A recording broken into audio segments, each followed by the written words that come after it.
all want to save her, okay? We all want to save her, but if you... We need to get her out of there! Stop! The poison! This door! We have no... The poison will still be inside! Max, stop!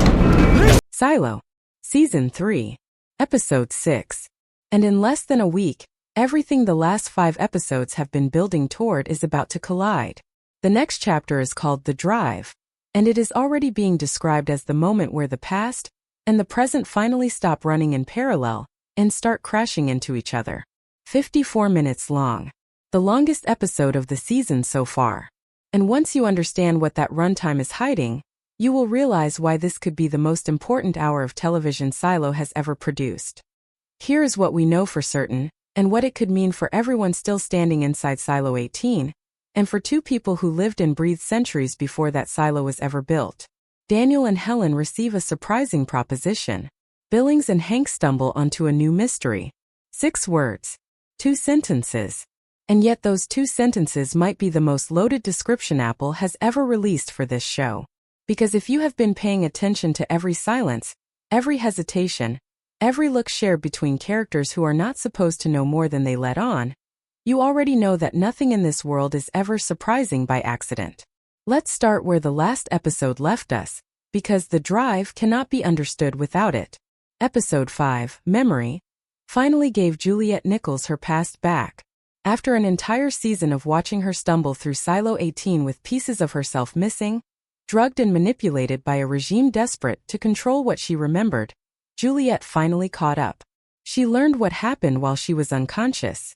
She learned about the safeguard, the buried protocol that could decide the fate of every single person living underground. And in one of the most devastating moments of the season, she was confronted with a watch. A watch that once belonged to George Wilkins, the man whose death set her entire journey in motion. If you cried during that scene, you were not alone. And if this next episode plays its cards right, that emotional gut punch was only the warm-up. Now Juliet has her memories. Now she understands the network connecting all 50 silos. Now she knows what Bernard did to save himself and who helped him do it. That means episode 6 is not starting from confusion anymore. It is starting from knowledge. And knowledge in this world has always been the most dangerous thing a person can carry. So let's talk about that title. The Drive. On the surface it sounds simple. But nothing in this show is ever simple. And if you go back to how episode 5 ended, you already know exactly where this is heading. Daniel thought he was being careful. He thought the car he rented was untraceable. That picking up Helen quietly and driving off into the night meant they had slipped through the cracks of a system built to watch everyone. He was wrong. The moment Daniel spoke the name that changes everything, the vehicle stopped listening to him. The car took over. It began driving itself toward a destination neither of them chose. And that is the single most terrifying detail buried in this entire season, because it proves something we have suspected for weeks. The artificial intelligence at the center of this story is not a rumor. It is not a theory whispered in the background. It is already here. It is already active. And it is already deciding who gets to go where. Think about what that means for a second. If a car can override its own driver, override 2 people who believe they are in control of their own lives, then what else has already been quietly taken out of human hands? This is not a small detail to brush past. This is the entire thesis of Silo, laid bare in a single scene. The people inside this story do not know how much of their world has already been decided for them.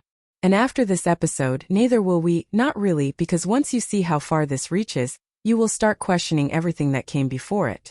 Now here is where the proposition comes in, and this is where things get genuinely unsettling. Everything points toward Daniel and Helen finally coming face to face with the man believed to be behind the machine pulling every string. A man with deep ties to artificial intelligence. A man whose name has already been connected, however quietly, to the very mission that cost lives and nearly took the life of someone Daniel loves most. If that connection is real, if this is truly the architect standing behind the silos themselves, then what happens in this episode is not a conversation. It is an interrogation disguised as an offer. And offers like that, in a world already this broken, almost never come without a price. Picture it. 2 people who thought they were fighting against something invisible, something they could not name, suddenly sitting across from the person responsible for all of it. What would you do in that room? Would you take whatever they are offering knowing it might save your life? Or would you refuse knowing that refusal might be the last decision you ever get to make? Because based on everything we know about how this world treats people who ask too many questions, walking away with nothing has never been one of the options on the table. And that is only the beginning of what The Drive is hiding. What happens next involves a discovery that could unravel a death nobody has properly answered for yet. A marriage stretched to its absolute breaking point, and a silo-wide secret that has been sitting right under everyone's feet the entire time. But we need to take this one piece at a time, because what comes next changes the entire shape of this season. Let's talk about the marriage that has been quietly falling apart in front of us for weeks, because by the end of The Drive, it might not be a marriage anymore. Robert Sims and Camille have spent this entire season standing on opposite sides of a line that keeps getting harder to see. Robert has been the one hiding Bernard. Robert has been the one who could not bring himself to pull the trigger when he had every reason to. Robert has been quietly working to keep Juliet alive long enough to expose whatever the safeguard protocol actually is. And every single one of those choices has pulled him further away from the very institution his wife has sworn to protect. That is not a small crack. That is a fault line, and fault lines do not stay hidden forever. Now think about what he just did. Robert handed Juliet a Pez, one of the most dangerous, most iconic relics in this entire world, and he did it out in the open. Not in a shadowed corner. Not behind closed doors. In public. In a place where cameras could see everything, where the very system built to catch people like him had every opportunity to watch it happen. If this world really is being monitored by something that misses nothing, something that has already proven it can take control of a moving vehicle without anyone touching the wheel, then there is no version of this where that moment goes unnoticed. Someone saw it. Something saw it. And relics like that one do not come with a warning before the punishment arrives. They come with mines. Or worse, they come with a walk outside that nobody comes back from.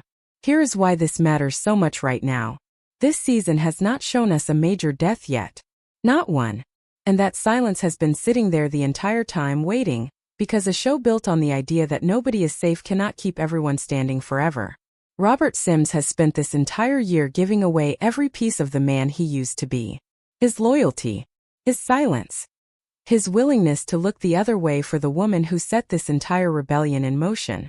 There is nowhere left for that character to go except an ending, and if that ending arrives in The Drive, it will not be the system that delivers it. It will be Camille.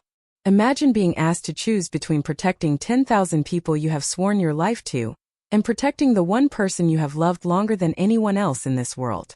That is not a choice. That is a punishment disguised as one, and if Camille is the one forced to make it, this episode is going to hurt in a way this show has not attempted yet. Now let's move to the other half of the synopsis, because Billings and Hank stumbling onto a new mystery might end up being the most important development of the entire hour. This is a storyline that has been sitting quietly in the background, easy to overlook, but every piece of it has been pointing toward the same destination. Ken is dead. Supplies have been disappearing from critical supply, quietly, consistently, in a way that suggests this was never random. And every silo in this world runs on a delicate, fragile balance between what people need and what people are allowed to have. When that balance breaks, someone always pays for it. There is a theory circulating that the theft could be coming from somewhere unexpected, somewhere outside the silo entirely, and if that turns out to be true, it would crack this world wide open in a way we have not seen before. 50 silos. 50 separate communities isolated from each other, each one believing they are alone in the dark. What if they are not? What if some of these silos are further ahead than Silo 18, further along in uncovering the truth, but paying for that knowledge with resources they can no longer spare? That is a terrifying possibility, because it means the danger inside these walls was never just internal. It means somewhere out there. Another version of this exact nightmare is already unfolding, and the walls between them are thinner than anyone wants to admit. But there is another explanation sitting closer to home, and it has been building for a while now. New faces have entered this story recently, each one connected to old grudges, buried resentments, and a man who runs the mines with more control than anyone has fully acknowledged yet. Introducing characters this late in a story is never an accident. Every name given screen time in this world earns that time for a reason, and if Billings and Hank pull on this thread hard enough, It could lead them somewhere far darker than a simple case of missing supplies. It could lead them straight back to a death nobody has properly explained. And once that door opens, it does not close quietly. There is also something else worth sitting with. A group inside this silo recently learned that speaking to the other 49 silos was never actually impossible. They had simply been using the wrong channels, the wrong frequencies, searching in silence for something that was there the entire time. If that door finally opens in this episode, if contact is finally made, the entire scope of this story shifts overnight. Because right now, everyone inside Silo 18 believes they are fighting for the truth alone. What happens the moment they realize they never were? What happens the moment another silo answers back? Every one of these threads, Daniel and Helen's proposition, Robert Sims walking toward his own ending, Billings and Hank uncovering a mystery far bigger than either of them expected, is moving toward the same collision point. And in the next section we are going to bring every single piece of it together. Because what the drive is actually building toward might be the most devastating turn this show has attempted yet. So here is where all of this lands, and once you see the full picture, you will understand why The Drive might be remembered as the episode that changed everything about how we watch this show. Every thread we have pulled apart, the